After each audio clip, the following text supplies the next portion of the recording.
Kaibigan mo, pangga, energy ang numero uno. Kaya't tumango na at isigaw mo. Sabihin mo, energy! Pag sabihin radyo, sabihin mo, energy! Lihim ng liham. Ang pinakamakulit na girlfriend mo sa balat ng radyo. Isang magandang morning sa inyong lahat! Ako pa rin po nag-iisang girlfriend mo sa radio. My name is Lindsay. Makulit pero may puso, handang makinig sa mga kwento mo. Alam mo, feeling ko kailangan mo na siyang iwan kasi it doesn't make sense. Ang kwento sa lihim ng liham.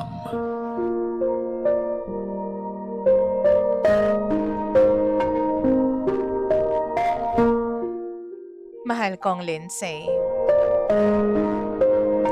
Magandang araw po sa lahat ng nakikinig dito sa Energy FM.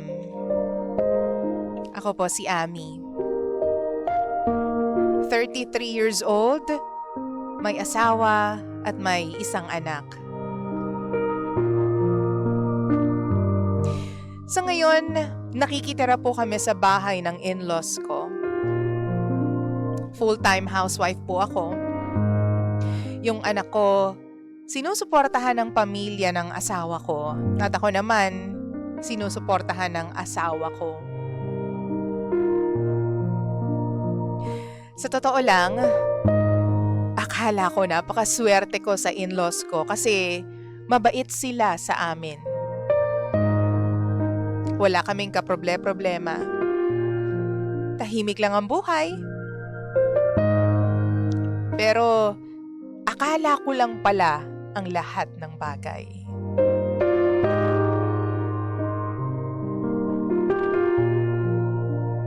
Lumabas ang tunay na kulay ng mga in-laws ko nung nag-birthday po yung aking mother-in-law. Doon ko nalaman na meron pala silang tinatago sa akin. Nung nasa birthday party na kami, nagulat ako dahil isang napakagandang babae ang nag-host sa 70th birthday ng mother-in-law ko. Matangkad, matangos ang ilong, maganda ang hubog ng katawan. Bagay na bagay sa kanya yung makeup niya nung gabing yun. Habang humahanga ako sa angking ganda ng babaeng ito, pati na ang kanyang pagsasalita, hindi ko alam, siya pala ang kabit ng asawa ko.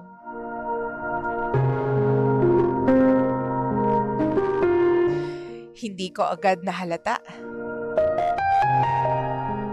Napansin ko lang na medyo weird yung mga banat niya sa asawa ko. Yung mga hugot niya, sabay biglang tingin sa asawa ko. Habang nasa event na yon, iniisip ko na lang, baka trabaho niya lang yon bilang host. Baka ginagawa niya lang kasi bayad siya. Pero kinagabihan, napansin ko na mas nagiging close silang dalawa. Sa lahat ng tao doon, nung umalis yung host, asawa ko lang ang bineso-beso niya. Napansin ko rin na warm siya pagdating sa aking in-laws, na para bang close na close sila. Hindi pa rin ako nag-isip ng kahit ano. Dahil, ang totoo, wala naman talaga akong pruweba. Until, natapos na yung gabi. Naiwan ng asawa ko yung cellphone niya habang nag-aayos ng mga gamit sa sasakyan. Nabasa ko yung chat nung host sa asawa ko. Ang sabi niya, sobrang welcoming daw ng pamilya. Buti na lang daw hindi ako nakahalata. ako na asawa niya. Wala akong sinayang na oras, DJ Lindsay. Kinompronta ko agad yung mister ko. Pero todo deny pa rin siya nung time na yun. Kaya siya mali daw yung intindi ko. Ayaw niya pa nga ipakita sa akin yung buong conversations kasi lalo lang daw akong mababaliw at mag-iisip. Pero nung tinanong ko yung sister-in-law ko, doon na lumabas ang lahat-lahat. 1 taon na pala. 1 taon na pala silang may relasyon.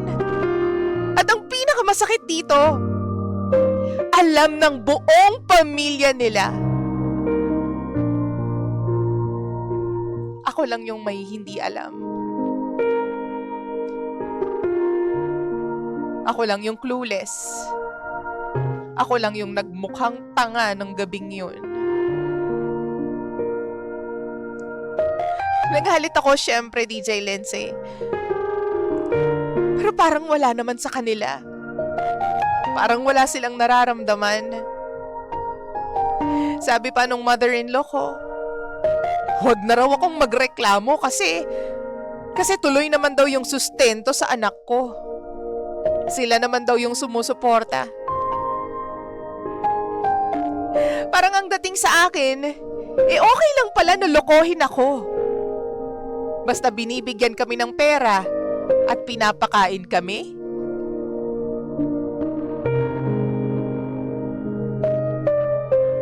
Ang mali ko lang kasi, sinuko ko ang lahat, DJ Lindsay. Nung nanganak ako, tumigil ako sa trabaho ko. Ngayon, hindi ko alam kung meron pa akong babalikang na karera. Gusto ko nang umalis. Pero hindi ko magawa kasi wala naman akong kakayanan ngayon.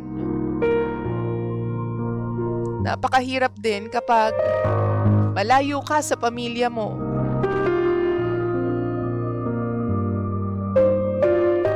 Ngayon, naiwan ako dito. Bahay na hindi sa akin. Kasama ang mga taong punong-puno. Punong-puno ng kasinungalingan. Hindi ko alam kung hanggang kaya ko to tiisin. Tulungan niyo po ako.